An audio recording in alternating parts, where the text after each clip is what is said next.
একটি ভয়ানক পেশার নাম করাতি। ভয়ানক কেন সেটা একটু পরে বলছি, তার আগে বলি গাছ কেটে এবং তা বহন করে মিলে নিয়ে যান যারা, তাদের বলা হয় করাতি।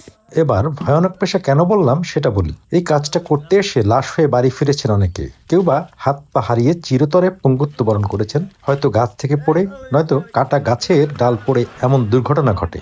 আমাদের কাজ করতে করতে রোদে গাছ হয়ে গেছে, আঘাত লাগে, মানে এত বেশি লাগে না, কম লাগে। আবার ওষুধ খাই। বড় কোনো আমাকে দেশে হয়েছে, বড় কোনো অনেক মানুষ মারাও গেছে অ্যাক্সিডেন্ট করে। গাছ নামাইতে যাইয়া গাছ কান্দের দিয়ে মারতে যাইয়া পাবরাই পড়ছে, হয় গাবরাই পড়ছে, সিট দিয়ে হাসপাতালে নিয়ে যাইতেছিল।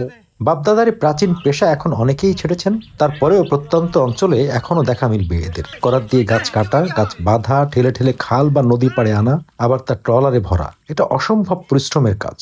গাছ সংগ্রহ করছি গ্রাম থেকে, গ্রামে টেরাকে এনে নদীর পারে হালাইবে আমরা নিয়ে যাবো। আমাকে মহাজন কিনেছি এই গাছগুলো, আমরা ট্রলারে ভরছি, আমরা দেশে নিয়ে যাব, নিয়ে যেয়ে আবার যাবো ট্রলার থেকে চরে চরে লোড করবো।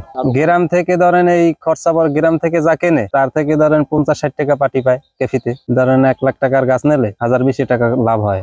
জীবিকার জন্য এমন শক্ত কাজ করে যেতে হয় তাদের। বাকেরগঞ্জের প্রত্যন্ত অঞ্চল বালিগ্রামে এদের দেখা পাই আমরা। কথা হচ্ছিল এমন একজন করাত শ্রমিকের সাথে। আমরা বেতনভুক্ত কিরান, আমাকে ডেইলি হাজির 1000 টাকা, খাওয়ানো হাজার। আমার এই কাজের অভিজ্ঞতা 4 বছর। আমার আব্বাও মানে ব্যবসা করতে কাঠের, তার ব্যবসা বাণিজ্য নাই, তারপর আমাকে একটু ওই কামে অভিজ্ঞতা বেশি, তাই এই কাজে নেওয়া। না, ব্যবসা বাণিজ্য করতে চাই, আমাকে ব্যবসা বাণিজ্য ছিল এই কাজের, বড় ব্যবসা ছিল আমার আব্বুর স্বরূপ কাঠি, তার এখন আমার বর্তমান নাই। এখন তাদের গন্তব্য দক্ষিণ এশিয়ার সবচেয়ে বড় ভাসমান কাঠের বাজার স্বরূপকাঠিতে। দক্ষিণাঞ্চলের অধিকাংশ জেলার কাঠ কাটার পর তা এই বাজারে চলে আসে এবং সেখান থেকেই ছড়িয়ে পড়ে সারা দেশে। মিলিয়ে কাঠে ঢাকা যায়, বৌদ্ধর বাজার যায়, কলাপাড়া যায়, বিভিন্ন দিক যায়। স্বরূপকাঠি আমাদের, স্বরূপকাঠি আমাদের বাড়ি, স্বরূপকাঠি আমরা নেবো, স্বরূপকাঠি। হ্যাঁ, ব্রিজের তলে।